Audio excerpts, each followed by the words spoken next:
আকাশে বিমানের গর্জন, নিচে ক্ষুধার্ত শিশুদের করুণ আর্তনাদ, এই চিত্রটাই আজকের গাজার বাস্তবতা। তার মাঝেই শুরু হয়েছে বিশ্বাসঘাতকতার নতুন মঞ্চনাটক। বুকে ছুরি মেরে মুখে পানি দেওয়ার মতো কাণ্ড ঘটাচ্ছে ইসরায়েলি মিত্ররা। একদিকে চাল ডাল ওষুধের জন্য হাহাকার, অন্যদিকে আকাশ থেকে পড়ছে কয়েকটি খাবারের প্যাকেট। আর এই মানবিক সহায়তা আড়ালে চলছে নির্মম এক প্রহসন।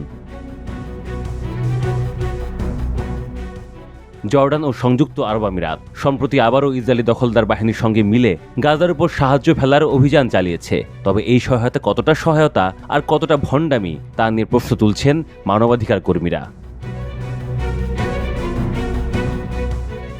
ইসরায়েলি সেনাবাহিনীর তথ্য মতে সোমবার উত্তর ও দক্ষিণ গাজায় মোট 20টি প্যালেট ফেলা হয়েছে। অভিযানে অংশ নিয়েছে COGAT নামে ইসরায়েলি সামরিক শাখা, যাদের মূল লক্ষ্যই দখলদারিত্ব বজায় রাখা। তারা দাবি করছেন এটি নাকি মানবিক সংকট মোকাবিলার জন্য প্রচেষ্টা। কিন্তু বাস্তবতা বলছে অন্য কথা। গাজার মিডিয়া অফিস জানিয়েছে একদিনে মাত্র 73টি ট্রাক প্রবেশ করেছে, যা জনসংখ্যার অনুপাতে নিতান্তই অপ্রতুল। অথচ আকাশপথে ফেলা সহায়তা, যেগুলো বেশিরভাগই পড়েছে যুদ্ধক্ষেত্রে বা ইসরায়েলি পোস্টের কাছাকাছি, সেগুলো সাধারণ মানুষের নাগালেই আসছে না। এমনকি এর সহায়তার প্যালেট পরে অনেক সময় প্রাণহানি ঘটনা ঘটছে। অসংখ্যবার দেখা গেছে প্যালেট পড়েছে জনবহুল এলাকায়, তৈরি হয়েছে বিশৃঙ্খলা এবং দখলদার বাহিনীর সামনে লুট হয়েছে সাহায্যগুলো। মানবাধিকার সংস্থাগুলোর মতে এসব প্রতীকী সহায়তা আসলে বিশ্ববাসীর চোখে ধুলো দেওয়ার কৌশল। এতে মানবিক সংকটের সমাধানে কোনো বাস্তব পদক্ষেপ নেই, বরং এটা দখলদারদের প্রচারণার অংশ। আর জর্ডান ও আমিরাত এই খেলায় অংশ নিয়ে নিজেদের ভূমিকাকে প্রশ্নবিদ্ধ করেছে।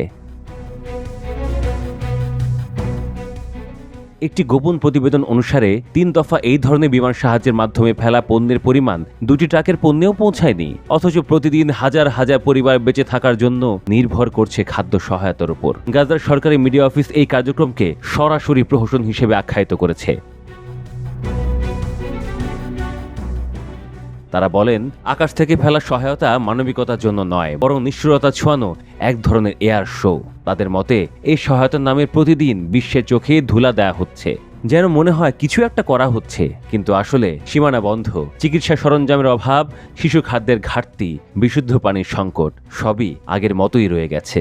তারা স্পষ্টভাবে বলেছে একটি মাত্র সমাধান আছে, তৎক্ষণাৎ অবরোধ তুলে নেয়া, সীমান্ত খুলে দেয়া এবং খাদ্য ও ওষুধ অবাধে প্রবেশ করতে দেয়া। বিশেষজ্ঞদের মতে বর্তমান পরিস্থিতিতে এই ধরনের সহায়তা বাস্তবতা থেকে পালিয়ে বাঁচার এক উপায় মাত্র। আর এতে ইসরায়েলি দখলদারি তো আরো মজবুত হচ্ছে। গাজার আকাশে বিমান উড়ে চলেছে, নিচে ক্ষুধায় কাতর মানুষ। প্রতীকী সাহায্য তাদের বাঁচিয়ে রাখতে পারছে না, বরং এটি তাদের উপর চেপে বসা নিষ্ঠুর বাস্তবতারই আরেকটি অধ্যায়।